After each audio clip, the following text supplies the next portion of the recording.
ചേട്ടൻ ഭയങ്കര റിച്ച് ആണോ? എന്നിട്ട് അങ്ങനെ ചോദിച്ചു. അല്ല, ഈ വില കൂടിയ സമയത്ത് വെളിച്ചെണ്ണയൊക്കെ തേച്ച് കുടിക്കുന്നത് ശീലമായി പോയില്ലേ? വില കൂടിയെന്ന് പറഞ്ഞാൽ കുളിക്കാതിരിക്കാൻ പറ്റത്തില്ല.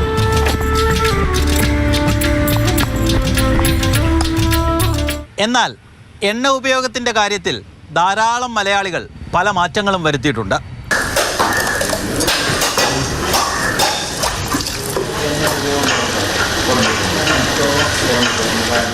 തേങ്ങയുടെ വില വർധനവ് നല്ല രീതിയിൽ ബാധിച്ചിട്ടുണ്ട്. ഞങ്ങൾക്ക് ഏകദേശം ഒരു 60-70% കസ്റ്റമർ ഇപ്പോൾ നഷ്ടപ്പെട്ടിട്ടുണ്ട്.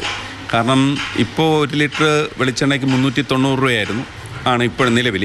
പക്ഷേ ഇത് ഒരു 400-നും ഈ ഓണം സമയത്ത് ഏകദേശം 500-ൻ്റെ അടുത്തെത്തിയായിരുന്നു. 400-450 ഉള്ളപ്പോൾ പോലും കസ്റ്റമർ പോയില്ല. ഈ 500-ൻ്റെ പറ്റെത്തിയപ്പോൾ കസ്റ്റമർ പലരും വിട്ടുപോയി.